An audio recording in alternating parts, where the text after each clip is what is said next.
Result ഉള്ളിടത്ത് പഠിക്കാം. നീതൂസ് academy, the best language academy in Kerala. Change ആകും, വേറെ റേഞ്ച് ആകൂ. മൈജി ഫ്യൂച്ചർ. ആസിഫിനെ നമുക്ക് കണ്ടാൽ പോലും തിരിച്ചറിയാത്ത രൂപത്തിലാക്കി വെച്ചിരിക്കുകയാണ് അല്ലെ. അമലയ്ക്ക് ആസിഫിനെ കണ്ടു തിരിച്ചറിഞ്ഞു. ആസിഫ് എന്നോട് പറഞ്ഞ രാവിലെ ഹോട്ടലിൽ നിന്ന് ഇറങ്ങി വരും, തിരിച്ചു വരും, ഇത് ഏതാണെന്ന് അറിയുന്നില്ല, മേക്കപ്പ് ഇട്ടാണ് ഇറങ്ങി വന്നെ, മേക്കപ്പ് ഇല്ലാതെ ആള് പോകുന്നു, തിരിച്ചറിയുന്നില്ല. ഹോട്ടലുകാർ പോയിങ്ങനെ ഇത് ആരാന്ന് അറിയണം, പിന്നീടാണ് മനസ്സിലായത്. പിന്നെ അതുപോലെ കുറച്ച് കഴിഞ്ഞപ്പോഴത്തേക്ക് മേക്കപ്പോട് തന്നെയാണ് ഞങ്ങള് കോസ്റ്റ്യൂമിൽ തന്നെ വരാൻ തുടങ്ങി.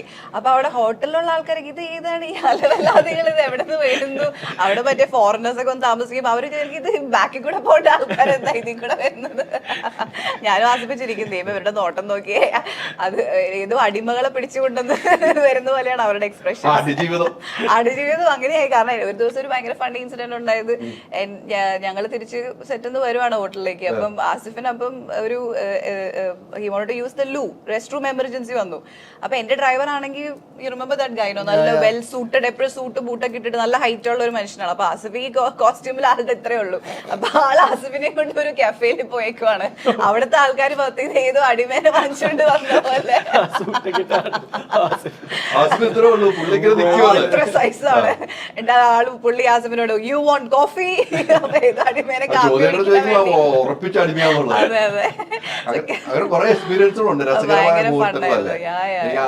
ആസിഫ് എയർപോർട്ടിൽ കുടുങ്ങിയ കഥയൊക്കെ അറിയാലോ അല്ലെ. അതെനിക്ക് അറിയത്തില്ല. ആസിഫ് 1.5 മണിക്കൂർ എയർപോർട്ടിൽ കൊടുക്കേണ്ടി വന്നു. 6 മണിക്കൂർ സോറി 6 ഇതിനു വേണ്ടിട്ടോ. അത് കേട്ടായിരുന്നു. അത് രക്ഷപ്പെട്ടു. ആസിഫ് കുടുങ്ങിയതുകൊണ്ട് ഞാൻ കുടുങ്ങാതെ വന്നു. അതിനുവേണ്ട കാര്യങ്ങൾ അവർ ചെയ്തു. ഞാൻ ബാക്കിയുള്ളവർക്ക് വരാനൊക്കെ എളുപ്പമായി. അനുഭവം ഉണ്ടായില്ല. ചെയ്യുന്ന സിനിമകൾ സെലക്ട് ചെയ്യുന്ന കാര്യങ്ങൾ, പല സിനിമകളും സെലക്ട് ചെയ്യുന്ന കാര്യം, ചില സിനിമകൾ നമുക്ക് പരാജയപ്പെടാം, വിജയിക്കാം. സെലക്ഷന്റെ കാര്യത്തിൽ എങ്ങനെയാണ് അമല?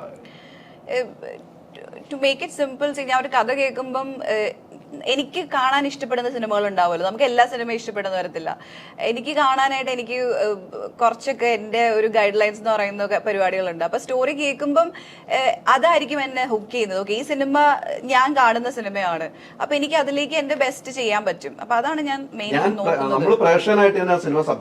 അതെ, സബ്ജക്ട് കേൾക്കുള്ളൂ. അപ്പൊ എവിടെയൊക്കെ എന്നെ ഇത് സർപ്രൈസ് ചെയ്തു, എവിടെ എന്നെ ഹുക്ക് ചെയ്തു, എവിടെ എന്നെ എക്സൈറ്റ് ചെയ്തു, എവിടെയാണ് എനിക്ക് കുറച്ച് ലോ പോയിന്റ്സ് തോന്നിയത്, അതുപോലെ ആ ക്യാരക്ടർ എത്രത്തോളം ഞാനത് കേൾക്കുമ്പോൾ, ചില സ്റ്റോറീസ് ഒക്കെ നമ്മൾ കേൾക്കുമ്പോൾ ആ ക്യാരക്ടർ അപ്പം തന്നെ നമ്മൾ ഹുക്ക് ചെയ്യും. ഓ, ഇത് ചെയ്യണം, അടിപൊളിയായിരിക്കും, ഭയങ്കര എക്സൈറ്റിംഗ് ആയിരിക്കും. ചിലത് ഒരു സ്ലോ ബേണർ പോലെ നമ്മുടെ ഉള്ളിൽ ഇങ്ങനെ കിടക്കും ഒരു 3-4 ഡേയ്സ് ഒക്കെ.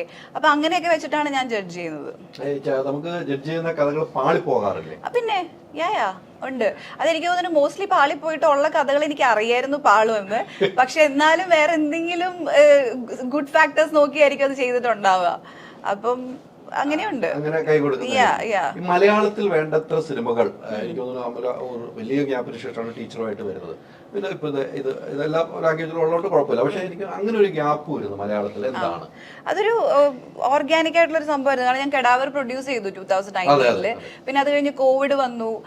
പിന്നെ എനിക്ക് പ്രൊഡക്ഷൻ കോവിഡും കൂടെ വന്നപ്പോൾ നമ്മൾ 2019 തന്നെ റിലീസ് ചെയ്യേണ്ട പടമായിരുന്നു. കോവിഡ് വന്നുകൊണ്ട് അത് 2022 എത്തി. അപ്പൊ അതിൻ്റെതായ കുറെ ചലഞ്ചസ് ഉണ്ടായിരുന്നു. അപ്പൊ എനിക്ക് അതിലേക്ക് ഒത്തിരി ടൈം കൊടുക്കേണ്ടി വന്നു, ഡെഡിക്കേറ്റ് ചെയ്യേണ്ടി വന്നു.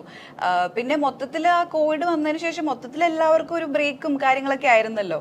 അപ്പൊ അതൊരു ഓർഗാനിക് ആയിട്ട് വന്നൊരു ബ്രേക്ക് ആണ് അത്. ആക്ച്വലി പ്രൊഡക്ഷൻ എൻജോയ് ചെയ്യുന്നുണ്ടോ? പ്രൊഡക്ഷൻ ഞാനിപ്പോ കെടാവറെ ചെയ്തിട്ടുള്ളൂ. അതിനുശേഷം ഞാൻ ഒന്നും പ്ലാൻ ചെയ്തിട്ടില്ല. ഇപ്പൊ നടക്കുന്ന ഈ പ്രൊഡക്ഷൻ ഇപ്പൊ റിലീസ് പുതിയതായിട്ട് വന്നല്ലേ ഉള്ളൂ. അപ്പൊ അത് എൻജോയ് ചെയ്തോണ്ടിരിക്കുകയാണ്. അതിലേക്ക് എൻജോയ്മെന്റ് ചെയ്തോണ്ടിരിക്കുകയാണ്. എല്ലാ കഥകളും എല്ലാവരും ഇഷ്ടപ്പെടണമെന്നില്ല അല്ലെ. എനിക്ക് അന്ന് പറഞ്ഞു ഇവരെല്ലാവരും കേൾക്കുമ്പോൾ ഇഷ്ടപ്പെട്ട് വന്ന കഥാപാത്രങ്ങളാന്ന് പറഞ്ഞു. ആസിഫാണെങ്കിൽ അമലയാണെങ്കിലും ഷറഫാണെങ്കിലും ഇഷ്ടപ്പെട്ട് വന്ന കഥാപാത്രങ്ങളാണ്. നമ്മൾ അവതരിപ്പിക്കുന്നതിൽ ഒരു കഴിവാണ് അല്ലെ. കഥ പറയുന്ന ആളിന് കഥ കേൾക്കുമ്പോൾ ഇൻട്രസ്റ്റ് വേണം. പല ആളുകളും പറയുന്നത് ഓക്കും എടുത്തു വെക്കുമ്പോൾ ഒന്നും ഉണ്ടാകില്ല. അങ്ങനെയാണ് നമ്മൾ കൂടുതൽ സിനിമ പറഞ്ഞ് ഫലിപ്പിക്കാനോ, പക്ഷെ എടുക്കുമ്പോ ഒന്നും ഉണ്ടാവും. ചിലവര് പറഞ്ഞാൽ ശരിയാവില്ല, എടുക്കുമ്പോൾ പറയാൻ ഭയങ്കര മോശമായിരിക്കും. രാക്ഷസന്റെ ഡയറക്ടർ ആള് സ്ക്രിപ്റ്റ് പറഞ്ഞപ്പോ ഞാനത് എനിക്ക് വർക്കായില്ല. എനിക്ക് തോന്നി പുള്ളിക്ക് എന്തോ പറയാൻ താല്പര്യം ഇല്ലാതെയൊക്കെ പറയുന്ന പോലെ. ആ പടം ഞാൻ വിട്ടിരുന്നെങ്കിലോ. പക്ഷെ വിഷ്ണു വിശാൽ വിളിച്ചാണ് എന്നെ കൺവിൻസ് ചെയ്തു. ഈ സെറ്റ് ആളങ്ങനെയാണ്, റാം അങ്ങനെയാണ്, ഭയങ്കര ഷൈ ആണ്, ഇൻട്രോവേർട്ടഡ് ആണ്, ബട്ട് യു ട്രസ്റ്റ് മീ. എന്നിട്ട് വിഷ്ണു ആണ് എനിക്ക് കഥ പറഞ്ഞു തന്നത്. But see how it turned out to be. അങ്ങനെ വിട്ടിരുന്നെങ്കിൽ ഏറ്റവും വലിയ മിസ്സായനെ. അതെ ആ ഒരു കഥാപാത്രമാണ് മലയാളികളുടെ മനസ്സിൽ ഇന്നും ഓർക്കുന്ന കഥാപാത്രം. അതെ അതെ. ഇന്നലെയും കൂടെ കോളേജിൽ ഒരു സ്റ്റുഡന്റ് പറയുന്നു, ചേച്ചി രാക്ഷസന് ഒരു രക്ഷയില്ല, ഞാൻ പേടിച്ചു പോയി കണ്ടിട്ടെന്നൊക്കെ. അത് ഞാൻ ചോദിച്ചു വന്നത്. അർഫാസിനെ സംബന്ധിച്ച് ജിത്തു സാറിന്റെ ക്ലാസ് ആണ്. അപ്പൊ അവതരണ സ്റ്റൈലിൽ ഒരു മാറ്റം ഉണ്ടാവില്ല. ജിത്തു സാറ് കഥ പറയുന്നത് പ്രത്യേക രീതിക്കാണ് ഞാൻ കേട്ടിട്ടുണ്ട്. ആ ഒരു രീതിയൊക്കെ ഒത്തിരി ഗുണം ചെയ്തിട്ടില്ലേ? ഞാൻ അത്ര നല്ലതായിട്ട് കഥ നറേറ്റ് ചെയ്യുന്ന ആളല്ല. ഞാനൊരു ഇൻട്രോവേർട്ടാണ്. ഞാൻ അധികം സംസാരിക്കാറോ സോഷ്യലി ഒക്കെ ഗാദറിങ്ങിനൊക്കെ പോയി കഴിഞ്ഞാൽ ഞാൻ ഇരുന്ന് കഴിഞ്ഞാൽ അവർക്ക് ബോറാവില്ലേ എന്ന് വിചാരിച്ച് ഒഴിവാകുന്ന ആളാണ്. എനിക്ക് സംസാരിക്കാനൊക്കെ ഭയങ്കര ഒരു ചളിപ്പുള്ള ആളാണ്. അത് കാരണം I'm not a very good narrator. പക്ഷേ ഈ സ്റ്റോറി എനിക്ക് ഭയങ്കര ബൈ ഹാർട്ട് എൻ്റെ മനസ്സിലുണ്ട്. അതുകൊണ്ട് അത് പറഞ്ഞു, അത് ക്ലിക്കായി. Thank you. ബട്ട് നറേഷൻ അല്ല എൻ്റെ ഒരു സ്ട്രോങ് പോയിന്റ്. നറേഷനൊന്നും അല്ല. നന്നായിട്ട് നറേറ്റ് ചെയ്യുന്ന ഒത്തിരി പേരുണ്ട് പലരും, യുനോ. പക്ഷെ എനിക്ക് ആ ഒരു കഴിവില്ല. പക്ഷെ സിനിമ പക്ഷെ ആ ഒരു കഴിവില്ല എന്ന് പറയുമ്പോൾ ഞാൻ അംഗീകരിക്കും. പക്ഷെ സിനിമയിൽ ആ കഴിവ് കാണിച്ചിട്ടുണ്ട്. അതാണ് ഞങ്ങൾ തിരിച്ചറിയാൻ പോകുന്നത്. ഇനി ഞങ്ങൾ തിരിച്ചറിയാൻ പോകുന്ന ആ കഴിവായിരിക്കും.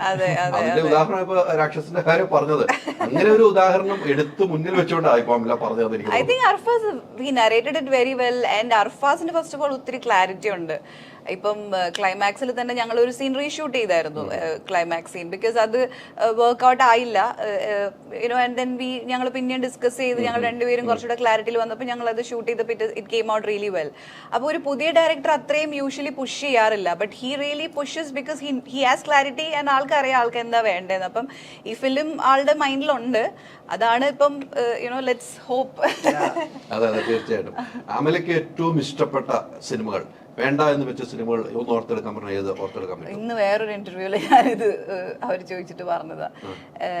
എനിക്ക് ചെയ്യാൻ പറ്റാതെ മിസ്സായി എന്നുള്ളതല്ലേ. മലയാളത്തിൽ അത് ശ്യാം പ്രസാദ് സാറിന്റെ ഫഹദും ആനഗസ്റ്റിനും ചെയ്ത ഒരു പടമല്ലേ. അതിൽ ഫഹദ് ഒരു ബ്ലൈൻഡ് പെയിന്ററാണ്. ആനിന് സ്റ്റേറ്റ് അവാർഡ് കിട്ടിയിരുന്നു. പേരെനിക്ക് ഞാൻ മറന്നുപോയി. ആ ഫിലിം ശ്യാം സാർ ഫസ്റ്റ് എൻ്റെ അടുത്താണ് നരേറ്റ് ചെയ്തത്, പിച്ച് ചെയ്തത്. അത് ചെയ്യാനായിട്ടെല്ലാം പ്ലാൻ ചെയ്തിരുന്നതാണ്. ബട്ട് ഡേറ്റ് ക്ലാഷ് വന്നിട്ട് എനിക്ക് ചെയ്യാൻ പറ്റിയില്ല. അതെ അതെ, ഡേറ്റിന്റെ ഒരു ഇതിൽ മാറിയത്. അതിന്റെ തെലുഗു ഫിലിമായിട്ട് ഒരു ക്ലാഷ് ആയി, അങ്ങനെ മാറിയതാണ്. ചെയ്തു വെച്ചിരുന്നത് ഏറ്റവും ഇഷ്ടപ്പെട്ട മലയാള സിനിമ എന്ന് ചോദിച്ചാൽ ഏതായിരിക്കും പറയാ? ചെയ്തു മലയാള സിനിമ എല്ലാം സ്പെഷ്യൽ ആണ്, എല്ലാം അല്ലേ. അതിൻ്റെതായ ഓരോ, അതും കുറച്ച് ഫിലിംസ് അല്ലേ മലയാളത്തിൽ ചെയ്തിട്ടുള്ളൂ. അപ്പൊ എല്ലാത്തിനും അതിൻ്റെതായ ലവ് ഉണ്ട്. ലൈക്ക് ഓരോ, ഇപ്പം റൺ ബേബി റണ്ണില് ഞാൻ ചെയ്ത രേണുക എന്ന് പറയുന്ന ക്യാരക്ടർ, ലാലേട്ടന്റെ കൂടെ ചെയ്ത പടം, ഒരു ഇന്ത്യൻ പ്രണയകഥ. ഇപ്പോഴും you know like I would love to do a film like that. അതിനുശേഷം എനിക്ക് അതുപോലത്തെ ഒരു ഫിലിം ചെയ്യാൻ പറ്റിയിട്ടില്ല. ആടുജീവിതത്തിലെ സൈനു വന്നിട്ടുമില്ല. എക്സാക്ട്ലി അല്ലേ. അതൊരു മാജിക് ആണ്. ഓരോ ഫിലിംസ് ഓരോ സമയത്ത് കൊണ്ടുവരുന്ന ഒരു മാജിക്. ആടുജീവിതം, സൈനു എന്നിൽ നിന്ന് ഒത്തിരി വ്യത്യസ്തമായിട്ടുള്ള ഒരു ക്യാരക്ടറാണ്. അങ്ങനത്തെ ക്യാരക്ടേഴ്സ് ചെയ്യുമ്പോൾ അത് വേറൊരു ത്രില്ലാണ്. അത് നമുക്ക് പുൾ ഓഫ് ചെയ്യാൻ പറ്റുമ്പോൾ. പിന്നെ ഇതിപ്പോ ലെവൽ ക്രോസിലെ ചേത്താലി എന്ന് പറയുന്നത് അഗെയിൻ ഒരുപാട് ഞാൻ ഒത്തിരി എൻജോയ് ചെയ്ത് പ്ലേ ചെയ്ത ഒരു ക്യാരക്ടറാണ്. ലൈക്ക് ഫിസിക്കലി എൻ്റെ similar to me, close to me, but mentally ആള് വളരെ ഡിഫറെന്റ് ആണ്. അപ്പം ഞാനായി നിന്നുകൊണ്ട് ഈ ക്യാരക്ടറിനെ മെന്റലി എനിക്ക് എങ്ങനെ പ്രോസസ് ചെയ്ത് പെർഫോം ചെയ്യാൻ പറ്റി എന്നുള്ളതായിരുന്നു എൻ്റെ അതിലുള്ള ഒരു എക്സൈറ്റിംഗ് ഫാക്ടർ. പിന്നെ സെക്കൻഡ് ടൈം ഈ പടം കാണുമ്പം നോട്ട് ചെയ്യുന്ന ചില ഫിലിംസ് നമ്മൾ സെക്കൻഡ് ടൈം കാണുമ്പോഴും നമുക്ക് ഒരുപാട് പുതിയ കാര്യങ്ങൾ കാണാൻ പറ്റുമെന്ന് പറയത്തില്ല. അങ്ങനത്തെ ഒരു ഐ ഹോപ്പ് ലെവൽ ക്രോസും സെക്കൻഡ് ടൈം കാണുമ്പോൾ ആൾക്കാർക്ക് ഒരുപാട് പെർഫോമൻസിലാണെങ്കിലും ഒരുപാട് ഡീറ്റെയിൽസ് പല സ്ഥലത്തും തോന്നും. അപ്പം അങ്ങനെയൊക്കെ പ്ലാൻ ചെയ്തൊക്കെ ചെയ്തതാണ്. സോ ഓരോ ക്യാരക്ടേഴ്സും ഓരോ ഫിലിംസും it's always a different feeling. ഇനിയൊരു യാത്ര, സിനിമാ യാത്ര തന്നെയാണ് തുടർന്നുകൊണ്ടിരിക്കുന്നത്. നമുക്ക് ചെയ്യണമെന്നുള്ള കഥാപാത്രം, ആരുടെ കൂടെ ചെയ്യണം എന്നുള്ള കഥാപാത്രം മനസ്സിൽ എന്തായാലും ഉണ്ടാവും. എനിക്കുണ്ടാവും, അർഫാസിനുണ്ടാവും. ഞാൻ ആലോചിച്ചൊരു സിനിമയാണ്.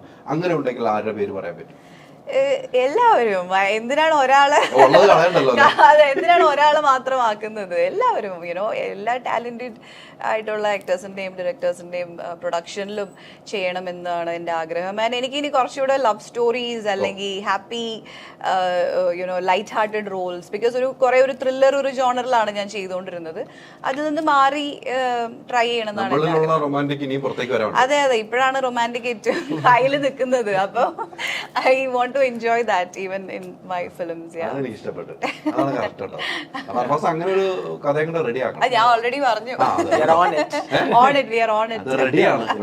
അപ്പൊ ഇനി വിടാതെ നിങ്ങൾ രണ്ടും കൂടെ യാത്ര തുടരണം. ഈ സിനിമയുടെ വിജയത്തിന് അടുത്ത സിനിമ അമല വെച്ചുള്ള റൊമാൻറ്റിക് സിനിമ ആയിരിക്കണം. റൊമാൻസിലും അർഫാസ് എന്തെങ്കിലും ഒരു ട്വിസ്റ്റുമായിട്ട് വരും. പെട്ടെന്ന് നാണം വരിക. അതെ, അല്ലേ? മുഖം കാണുമ്പോൾ നമുക്കറിയാലോ. അമലൊന്ന് സൂക്ഷിച്ചു നോക്കുന്നുണ്ട്, നാണം വരുന്നുണ്ടല്ലോ. ഇപ്പൊ ആളുടെ മുഖം ലൈക്ക് മൈ ജഗത് ആൻഡ് ആ ഗുഡ് ഫ്രണ്ട്സ്. അപ്പൊ അർഫാസിന്റെ ഫോൺ വരുമ്പോ തന്നെ ജഗത്ത് പ്രഷർ കുക്കർ എന്നാ വിളിക്കുന്നത്.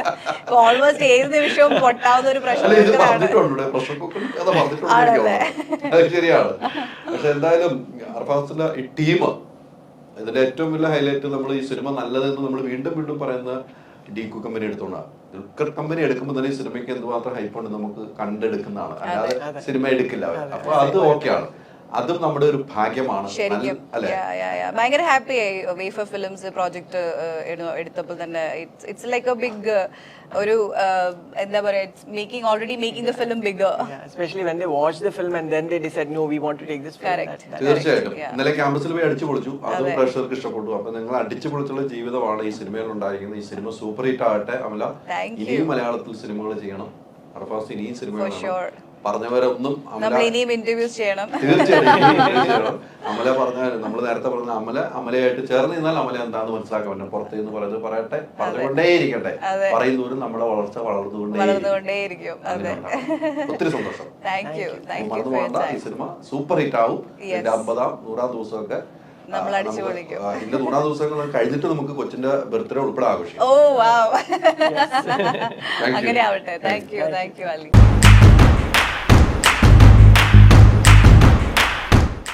PTE ഇനി റിസൾട്ട് ഉള്ളടുത്ത് പഠിക്കാം.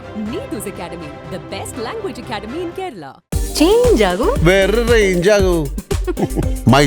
മൈജി ഫ്യൂച്ചർ.